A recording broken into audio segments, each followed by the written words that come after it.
Assalamualaikum Bunda, ide jualan kita kali ini adalah camilan gurih yang rasanya enak banget. Ini bisa Bunda jual dengan harga yang murah meriah aja. Selain itu, cara membuatnya juga sangat mudah dan hanya menggunakan bahan-bahan yang sangat sederhana dan mudah didapatkan. Ini cocok banget untuk dijadikan sebagai ide camilan keluarga atau bisa juga sebagai ide jualan. Jika dijadikan ide jualan, insya Allah ini akan laris manis. Yuk langsung kita tonton aja video pembuatannya. Pertama-tama, siapkan 5 buah sosis. Di sini saya menggunakan sosis sapi. Bunda boleh menggunakan sosis ayam ya, sesuai selera aja. Ini sosisnya yang ukuran kecil, panjangnya sekitar 9 cm. Ini saya beli di pasar, harganya sekitar Rp700 aja.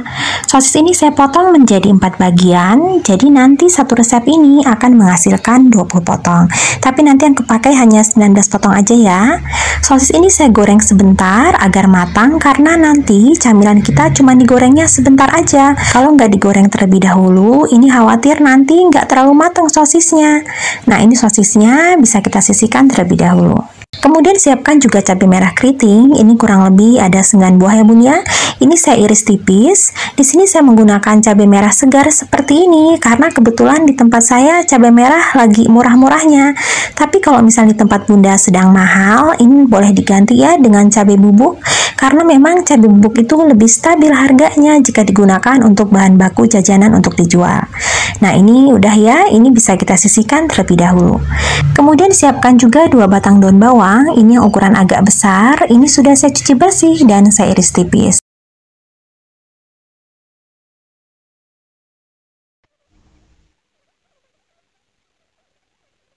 Kemudian siapkan juga mie kuning atau mie kenduri ya. Ini saya beli 1 pak seperti ini, harganya Rp10.000. Isinya ada 500 gram.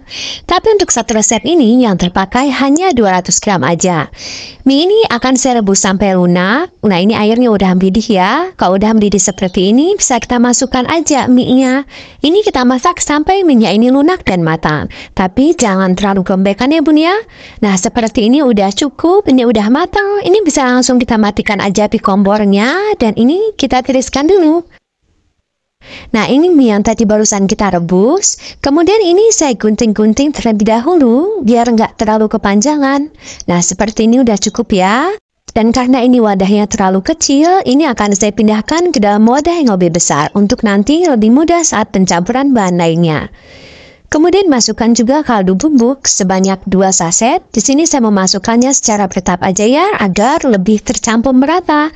Di sini saya tidak menambahkan bumbu yang lain karena menurut saya 2 bungkus kaldu bubuk ini nanti rasanya udah cukup gurih dan enak banget. Jika sudah dimasukkan semua kaldu bubuknya dan sudah tercampur rata, kemudian masukkan juga 2 batang daun bawang yang tadi sudah kita iris tipis. Serta masukkan juga cabai merah yang tadi sudah diiris tipis. Nah, ini kita aduk ya sampai rata. Ini saya mengaduknya menggunakan tangan aja biar lebih mudah. Lagian ini minyak juga udah dingin ya. Ini kita aduk sampai cabai dan daun bawangnya ini benar-benar tercampur rata dengan mie-nya. Kemudian saya juga menambahkan 3 sendok makan tepung terigu. Ini 3 sendok makan munjung ya Bun ya. Dan saya juga memasukkannya secara bertahap dan diselingi dengan air sekitar 3 sendok makan. Jadi tepung terigu dan air ini sebagai pengikatnya biar nanti kue kita nggak ambyar. Dan karena kadar air pada mie yang tadi sudah kita rebus itu berbeda-beda, jika setelah ditambahkan 3 sendok makan tepung terigu serta air, adonan punya Bunda masih belum bisa dibentuk-bentuk dan masih ambyar, Bunda boleh menambahkan lagi tepung terigunya sampai didapatkan adonan yang bagus dan mudah dibentuk-bentuk. Oh ya, memang ini adonannya agak lengket ya Bun ya. Jadi saat mengadonnya, sebaiknya Bunda menggunakan sarung tangan plastik seperti ini. Adonannya udah bagus, ini adonannya udah kokoh, nggak lagi ambyar, dan ini sudah siap untuk kita bentuk-bentuk. Kemudian ambil sedikit adonan, ini sekitar 28-30 gram aja. Kemudian ini kita isi dengan sosis yang tadi sudah kita potong-potong dan goreng sebentar. Ini kita tutup ya, dan menutupnya harus sampai benar-benar rapat, sambil kita kepal-kepal seperti ini.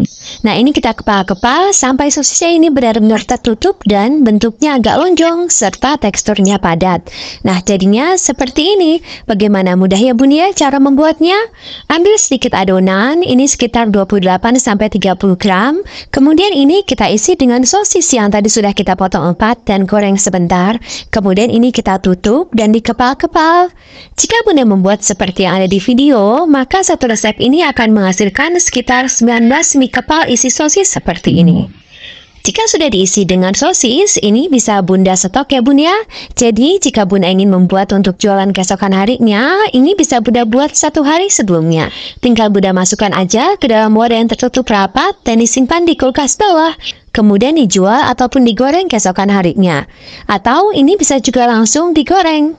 Untuk menggorengnya, saya menggunakan papis telur yang ditambahkan sedikit garam agar lebih gurih.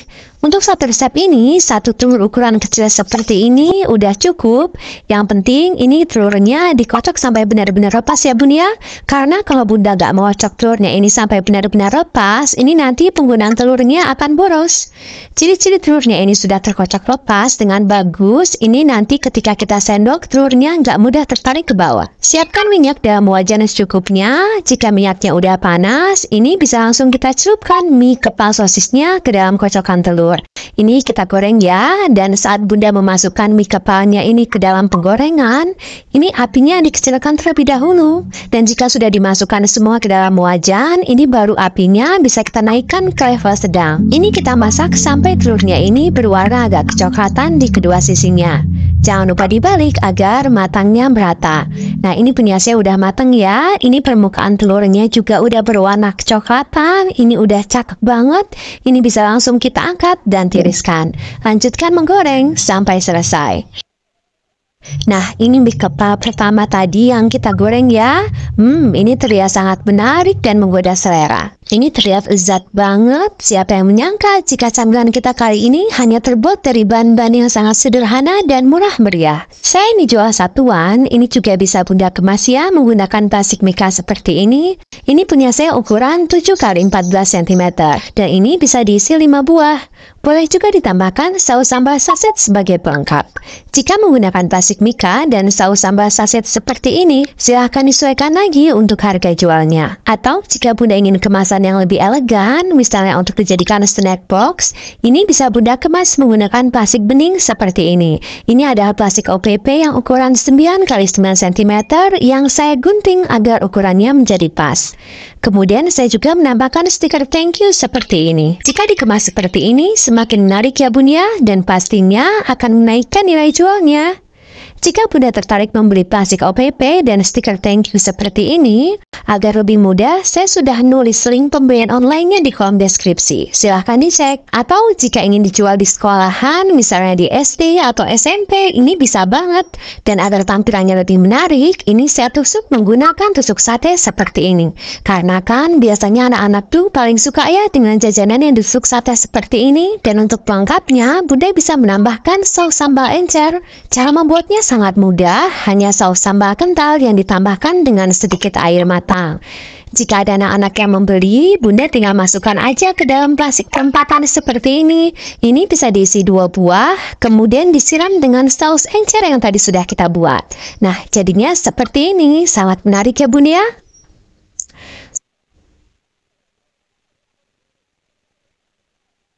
Soal rasa, ini enak banget. Ini mie-nya lembut, gurih, ada pedas-pedasnya dari cabenya. Berpadu dengan lezatnya sosis yang ada di sebelah dalam. Ini enak banget. Mantep, gurihnya pas. Apalagi dimakan dengan saus sambal seperti ini. Semakin menambah cita rasa lezatnya. Jika makan satu, Bunda pasti kurang. Ini sangat recommended untuk dijadikan sebagai ide jualan ataupun sekedar camilan keluarga. Terima kasih ya sudah menonton videonya. Semoga bermanfaat dan jualan Bunda laris manis. Mohon maaf ya jika ada salah. Wassalamualaikum warahmatullahi wabarakatuh.